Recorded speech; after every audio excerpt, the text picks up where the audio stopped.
Assalamualaikum warahmatullahi wabarakatuh. Salam Om Swastiastu, Namo Buddhaya, salam kebajikan. Perkenalkan, saya Dwi Hadini dari kelas hukum 3C Universitas Bangka Belitung. Kali ini saya akan memaparkan submateri yang mana itu tentang etika lingkungan dalam sejarah filsafat dan teori-teori lingkungan. Pertama-tama, saya akan membahas tentang etika lingkungan dalam sejarah filsafat, yaitu menurut Ardi Handojo Seno dan kawan-kawan bahwa masalah lingkungan sebenarnya berakar pada filsafat alam dan sepenuhnya membutuhkan pemecahan secara filosofis pula. Etika lingkungan pada filsafat barat rupanya tidak selalu mendukung apa yang menjadi asumsi dasar etika lingkungan. Refleksi tentang alam sudah muncul sejak filsuf dari Miletus yaitu Thales, Anaximander, dan Anaxagoras. Bahkan dalam mencari arke mereka menjadikan alam sebagai unsur dasarnya. Pendapat Thales yang melihat bahwa segala sesuatu berasal dari air di dalam benda-benda di bumi terdapat dewa.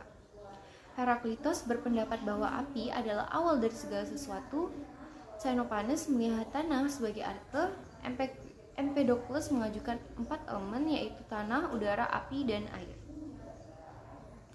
Walaupun beberapa pemikiran Parmenides, umumnya para filsuf prasokratik menerima konsep bahwa dunia mempunyai rational structure, tidak berubah, tidak dapat dibagi-bagi, tidak dapat dihancurkan, dan tidak dapat digerakkan. Plato memiliki tendensi yang berbeda sehubungan dengan alam. Dalam metafisikanya, alam material hanyalah berpartisipasi pada dunia ide. Maka dunia pengalaman yang real sebenarnya tidak nyata. Eugen C. Hargrove, seorang environmentalis, berpendapat bahwa para filsuf Yunani mempunyai beberapa pengaruh negatif pada etika lingkungan, yaitu menghalangi perkembangan perspektif ekologis, melemahkan wawasan estetis terhadap dunia natural, dan menyebabkan ide pelestarian alam secara konseptual sulit dilakukan bahkan tidak mungkin. Tantangan perspektif ekologis konsep filsafat Yunani bahwa alam bersifat konstan dan tidak berubah rupanya harus berhadapan dengan realita yang diangkat oleh etika lingkungan bahwa alam itu bersifat impermanen, dapat atau bahkan sedang berubah ke suatu kondisi yang lebih buruk. Di dalam perspektif estetis, kalau para filsuf Yunani memandang alam yang menggerakkan emosinya pertama-tama adalah keteraturan dan bukan keindahannya. Tantangan metafisika terhadap pelestarian ekosistem, yaitu konsep pelestarian ekosistem sulit untuk ditemukan dalam pemikiran filsafat Yunani. Karena pandangan ini bertentangan dengan metafisika yang menjadi pegangan mereka, yaitu dunia yang konstan, abadi, dan tidak berubah. Sehubungan dengan hal ini perlu dibedakan antara metafisika Plato dan Aristoteles. Plato dan para filsuf sebelumnya jelas-jelas berpegangan pada pandangan bahwa alam memang konstan atau tetap. Sedangkan Aristoteles memandang konstanan alam ini secara lain. Aristoteles melihat bahwa di beberapa tempat keadaan alam memang memburuk, tetapi ia segera berkata bahwa di tempat yang lain keadaan alam sedang membaik. Konsep siklis ini memang tampaknya memberi peluang pada kesadaran baru akan alam yang sedang berubah menuju kebinasaan.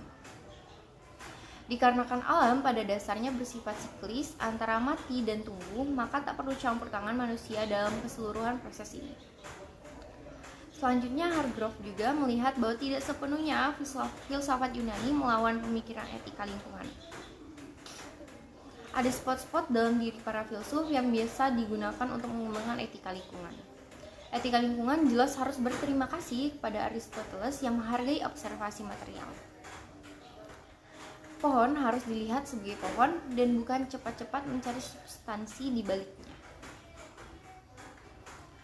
Tantangan filsafat modern sehubungan dengan alam, yaitu problem modern bukanlah apakah alam itu ada metafisik, tetapi bagaimana mengetahui alam epistemologis.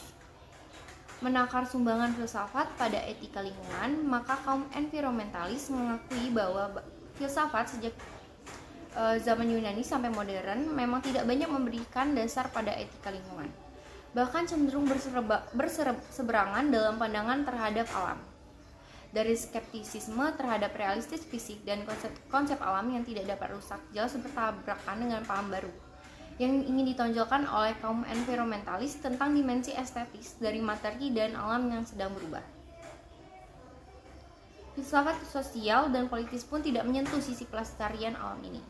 Misalnya pandangan John Locke tentang tanah yang mencapai puncak nilai guna ketika digunakan oleh negara untuk kepentingannya. Mengatakan tantangan tersebut bagi etika lingkungan tidak harus diartikan bahwa etika ini telah kehilangan nilai filosofisnya karena tidak banyak didukung oleh tradisi pemikiran sebelumnya. Justru etika lingkungan ini menunjukkan lubang besar dalam sejarah filsafat yang tidak pernah digali dan direfleksikan. Lubang besar itu bagi kaum environmentalis ditunjukkan dalam sikap manusia yang merasa sebagai raja atas seluruh ekosistem yang secara menyediakan telah menyebabkan ekosistem pelan-pelan kehilangan nilai estetisnya dan melulu menjadi objek kepentingan manusia. Disinilah etika lingkungan memberikan sumbangannya dalam seluruh pemikiran filsafat dewasa ini dan sekaligus menjadi tantangan para ahli filsafat. Adapun materi yang kedua yaitu teori-teori etika lingkungan. Seperti yang diketahui bahwa etika lingkungan adalah suatu disiplin ilmu tersendiri yang membicarakan hubungan antara manusia dengan lingkungannya, juga tidak terlepas dari perhatiannya terhadap status moral makhluk hidup atau biotis dan tidak hidup abiotis. Etika lingkungan tidak harus dipahami sama dengan etika yang dikenal selama ini. Etika lingkungan lebih dipahami sebagai sebuah kritik atas etika yang dianut manusia, yang berlakunya pada komunitas manusia saja. Dikatakan bahwa etika lingkungan adalah bagian dari filsafat lingkungan yang dianggap memperluas batas-batas etika tradisional dari yang khusus untuk manusia berubah menjadi yang termasuk dunia non-manusia. Perubahan tersebut memberikan pengaruh besar pada disiplin ilmu lainnya, termasuk hukum, sosiologi, teologi, ekologi, ekonomi, dan geografi. Kesimpulannya bahwa etika lingkungan tidak hanya berbicara mengenai perilaku manusia terhadap alam, etika lingkungan juga berbicara mengenai relasi di antara semua kehidupan alam semesta, yaitu antara manusia dengan manusia yang mempunyai dampak pada alam dan antara manusia dengan makhluk hidup lain atau dengan alam secara keseluruhan termasuk di dalamnya. Berbagai kebijakan politik dan ekonomi yang mempunyai dampak langsung atau tidak langsung terhadap lingkungan alam. Menurut Eliot, dan sejalan dengan pendapat Keraf, ada beberapa teori tentang etika lingkungan yang umumnya berkembang saat ini, yaitu yang pertama animal centrism. Pandangan ini mengatakan bahwa perhatian moral seharusnya tidak terbatas pada manusia, tetapi juga harus mencakup seluruh manusia, seluruh dunia hewan. Dua, biosentrisme. Teori ini mengatakan bahwa makhluk hidup itu yang memerlukan pertimbangan moral bukan hanya manusia, walaupun harus selalu dikaitkan kepada kepentingan manusia dan hewan, tetapi juga mencakup tumbuh-tumbuhan, ganggang, organisme bersel satu, dan mungkin juga termasuk bakteri dan virus. Lalu yang ketiga yaitu ada teori nilai intrinsik, menyatakan bahwa nilai adalah suatu kualitas yang berharga patut dimiliki oleh manusia, sebab menunjukkan kesempurnaan atau kebaikan. Teori ini menyeratkan bahwa hanya manusialah yang memiliki nilai intrinsik, nilai yang terdapat dalam diri sesuatu. Lalu yang keempat ada antroposentrisme. Teori ini memandang bahwa manusia merupakan pusat dari sistem alam semesta. Manusia dan kepentingannya dianggap yang paling menentukan dalam tatanan ekosistem dan dalam kebijakan yang diambil dalam kaitan dengan alam, baik secara langsung atau tidak langsung. Nilai tertinggi adalah manusia dan kepentingannya manusia saja yang pantas memiliki nilai. Lalu yang kelima ada ekosentrisme atau deep ekologi. Adalah teori moral lingkungan yang implementasinya seringkali bercorak mementingkan kesejahteraan manusia.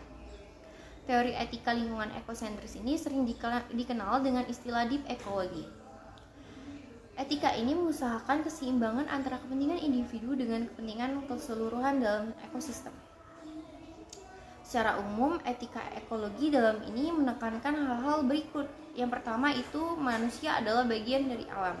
Yang kedua menekankan hak hidup makhluk lain walaupun dapat dimanfaatkan oleh manusia, tidak boleh diperlakukan sewenang-wenang. Lalu yang ketiga prihatin akan perasaan semua makhluk dan sedih kalau alam diperlakukan sewenang-wenang. Lalu yang keempat kebijakan manajemen lingkungan bagi semua makhluk. Lalu yang kelima alam harus dilestarikan dan tidak dikuasai. Yang keenam pentingnya melindungi keanekaragaman hayati. Lalu yang ketujuh menghargai dan memelihara tata alam. Yang kedelapan mengutamakan tujuan jangka panjang sesuai ekosistem. Yang kesembilan, mengkritik sistem ekonomi dan politik, menyodorkan sistem alternatif, yaitu sistem mengambil sambil memelihara. Apabila ditelusuri sejarah perkembangan pemikiran di bidang etika lingkungan, maka dapat dibedakan beberapa teori yang sekaligus menentukan pola perilaku manusia dalam kaitannya dengan lingkungan. Sejalan dengan pandangan tersebut, maka Chang menguraikan teori-teori etika lingkungan yang sudah dikenal sebagai berikut, yaitu pertama, animal centrism atau animal environmental ethics mengatakan bahwa perhatian moral tidak terbatas pada manusia tetapi mencakup seluruh dunia hewan. Teori ini memberikan makna struktural moral berbeda-beda kepada jenis binatang yang memberikan fungsi kepada manusia. Sebagai contoh, misalnya seekor nyamuk malaria tidak lebih berharga daripada seekor biri-biri yang produksi susu dan menghasilkan bulu. Lalu ada biocentrisme atau intermediate environmental ethics. Teori ini mengatakan bahwa makhluk hidup itu bukan hanya diberikan pertimbangan moral walaupun selalu dikaitkan kepada kepentingan manusia dan hewan, tetapi juga mencakup tumbuh-tumbuhan, ganggang organisme bersel satu, dan mungkin juga termasuk bakteri dan virus. Menurut teori ini, semua makhluk hidup perlu manusia, dan bentuk ekstrim teori ini mengatakan bahwa hidup dalam setiap makhluk ciptaan Tuhan memiliki makna moral yang sama. Lalu ada teori nilai intrinsik atau intrinsic environmental ethics yang menyatakan bahwa nilai adalah suatu kualitas yang berharga patut dimiliki oleh manusia sebab menunjukkan kesempurnaan atau kebaikan. Teori ini menyeratkan bahwa hanyalah manusialah yang memiliki nilai intrinsik atau nilai yang terdapat dalam diri sesuatu. Selanjutnya, teori ini diperluas lagi dengan mengatakan bahwa makhluk hidup di luar manusia juga mempunyai nilai intrinsik. Oleh karena itu, manusia terikat untuk melindungi dan menjaga keberadaannya di dunia ini. Lalu, anthropocentrisme atau shallow environmental ethics. Teori ini memandang bahwa manusia merupakan pusat dari sistem alam semesta. Manusia dan kepentingannya dianggap yang paling menentukan dalam tatanan ekosistem dan dalam kebijakan yang diambil dalam kaitan dengan alam baik secara langsung atau tidak langsung. Lalu ekofeminisme atau female centered environmental ethics. Ekofeminisme dianggap sebagai teori etika lingkungan yang mengandung sudut pandang yang integral, holistik, dan intersubjektif. Teori menolak konsep pembangunan yang oleh Van den Sivat disebut sebagai pembangunan yang salah atau maldevelopment yang bersifat eksploitatif dan dominatif. Jadi ekofeminisme dapat dikatakan adalah teori lingkungan yang bersifat kontekstual, inklusif, integratif, dan pluralistik.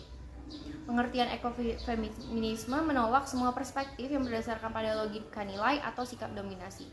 Lalu ekosentrisme atau ecocentrism environmental ethics. Teori etika lingkungan ekosentris merupakan salah satu versi teori etika yang dikenal juga dengan istilah ekologi dalam atau deep ekologi.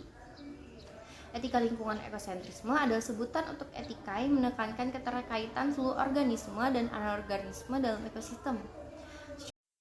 Dikatakan bahwa adapun salah satu teori ekosentrisme adalah prinsip dasar ekologi dalam yang mengklaim bahwa seperti manusia, lingkungan secara keseluruhan memiliki hak yang sama untuk hidup dan berkembang.